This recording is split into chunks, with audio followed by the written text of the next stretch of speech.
Whether it's inner visions or dreams, some people blow these visions off, these inner visions, as the mind playing things out of issues arising, and that's just a manifestation of it, whether it's just unresolved issues within us. And also we've got the perspective of seers, people that can foretell through dreams coming events, visions of God, visions of otherworldly intelligences, and in some cases forms of transdimensional contact. I was one of those people that for many years was having experiences also in the dream state besides the physical experiences that I have. But the perspective and the angle I was coming at this from was, unless I can see it, film it, touch it, and have witnesses, I didn't want to know about it. And we're in a world now that these things are being talked about more, and more people are open than ever to what I'm talking about here, which is contact in the dream state. Now, it's my theory that I'll present here, and I've talked about this before, but the pineal gland, which is where we get the inner vision, it's made up of calcite crystals, and there's been studies on this, and that when you apply pressure, you get a piezoelectric effect. Little bursts, short-lived lights come off that.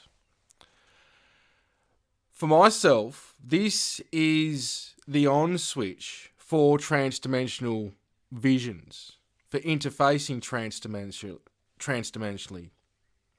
Now, what I mean by this is that beings, whether physical or not, depending on their level of consciousness, you could be looking at them if they're physical intelligences, and you can get thoughts, feelings, and inner vision simultaneously while communicating with them psionically, telepathically. Then you can feel energies, like people do, including myself, when you feel a past loved one or a person, or even an extraterrestrial or angelic intelligence. And in the mind, you can also be getting inner visions along with feelings and emotions that are forms of communication with those visions.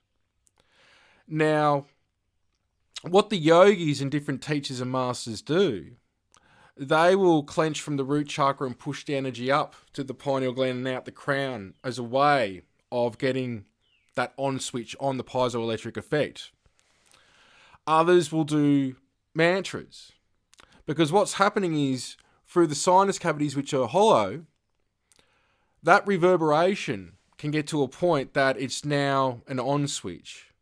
And the analogy that I'll use with this is right now, just imagine you're on TV show Reality Earth, and there's all these other frequencies, just like with television stations being broadcasted. You can't see them, but if you turn on the television, you change the channel, well, that frequency, that reality comes online, meaning the channel.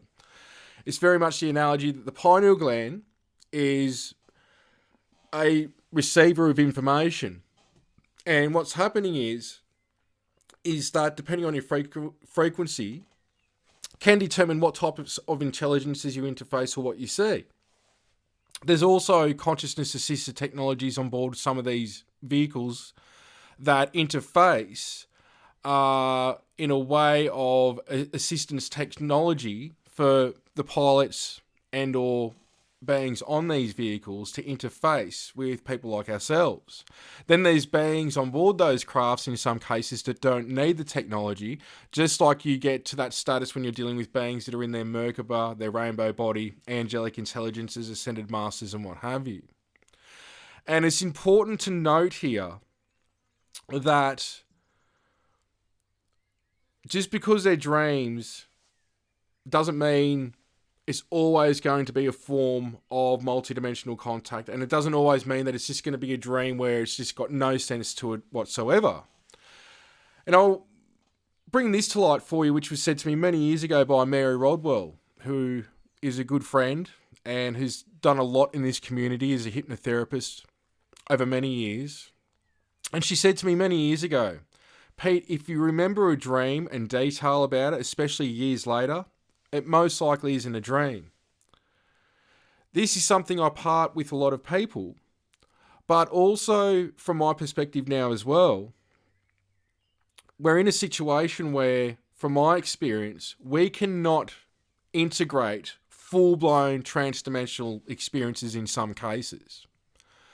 So it's theorised we're now using about 5-7% of the brain. You could work that out. Looking at the world situation right now, that might be a lot less.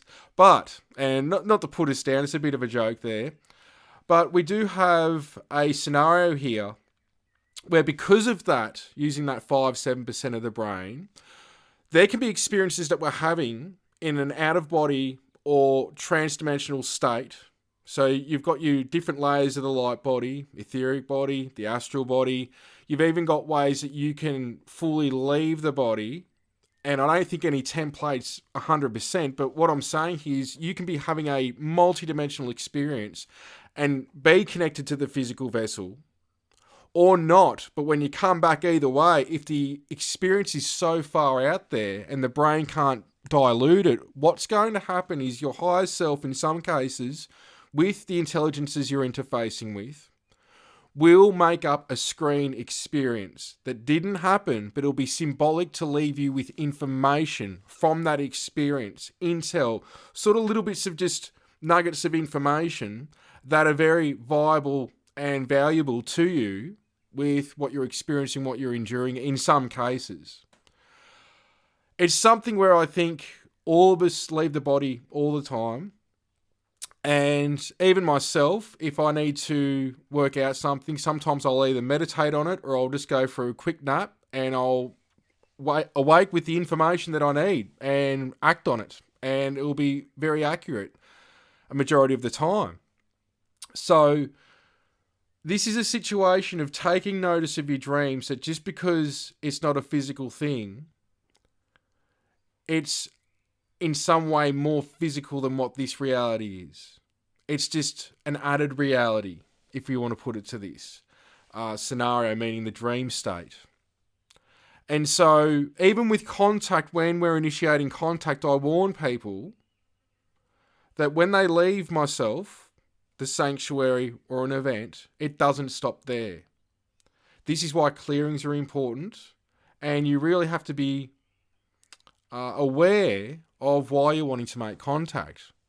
Because some people just see it as a show, as a gimmick, this, that, the other. It's serious and everything changes. It's game on, and many people have been aware of that, not taking my word for it until after the fact.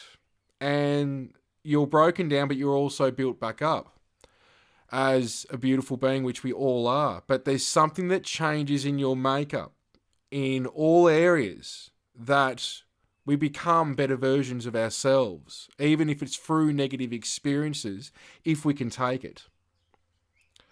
And so when people leave, and we've had this happen a number of times, but one case in particular, everyone ended up on board a craft. And they thought it was a dream until everyone started describing the same scenario and where things were. And this is what I tried telling people, is that sometimes the beings can't interface more than what we see, whether it's in an apparition form, lights materializing, orbs, you see a materialized craft, even the craft in apparition form. And that's why when that's occurring, you go into the heart space, you go into the observer space, take notice of any thoughts, feelings, visions that's coming through, project the thought, what thoughts, feelings, visions come back. That thought, when you project it or have it, that's the question, what thoughts, feelings, visions come back. That's multidimensional mind communication. And then it gets to a point that you start to merge with that intelligence. And this is just something to add here, that even if you go out under the stars or out during the day with the intention to make contact, you may not experience something full-blown, though a sighting can be full-blown for some people. It's the aftermath and what can happen even with them taking you on board the vehicle, having a full-blown experience that could even go for hours or days in some cases, and they put you right back when you were taken. And this is done for a number of reasons. Sometimes it's a protection mechanism. Sometimes it's just a way that they can operate under their own, we could say, way that they do. Because there's mandates and structures, and there is a sort of a collective thing of not influencing less evolved civilizations to a point that's going to be disruptive. And it's got to be something where, as it's been explained to me, about us rising to them and becoming a part of the greater community, which we've already done. It's just not on a public level yet. And really a mirror of what's happening on Earth is happening in the heavens in 3D as well as transdimensionally as well. And so it's just a reminder here as well of that you are an ambassador, and that your actions, your thoughts are not only representing you as a being, but also us, the beings of Earth, and also children of God, which all other intelligences are as well. And so I'd like it to be a reminder and an aspect for you to ponder on and think about, if you haven't, that this is a big thing. It's like if you're in school and you're representing your school when you go away, whether it could be for basketball or debating or whatever. It's not just you. You're actually representing, in that case, your school. In this case, the school is Earth. And these other intelligences that we're interfacing with do have their own psionic assets that are reading beings that they're interfacing with. They've got their own seers that have their own dream state visions and get their own information. And from my experience, they all believe in God Source Creator from their own way, coming to their own similar conclusions.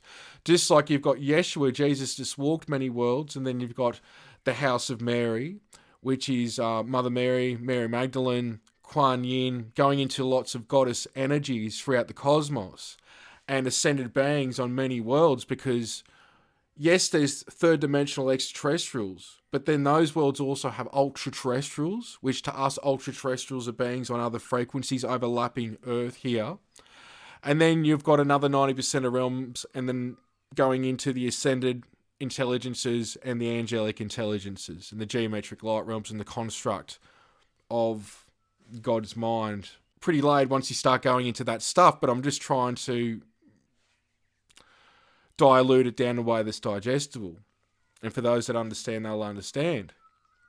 But my point with this is that we have many brothers and sisters out there, and they too, in their own journeys, are evolving, are being educated on a soul level, are going from experience to experience, though all experiences, lives are happening at the same time.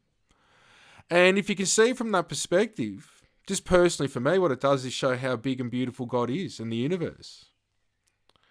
And so what it means to you, your dreams, I'd invite you to meditate on them when they occur, to jot them down, to have a diary, but also meditate on what's the first thing that comes to mind for you on what that information is pertaining to. And in that can be some insight and revelations that may come to light that wouldn't otherwise. So, thank you for watching, and I hope this has been helpful.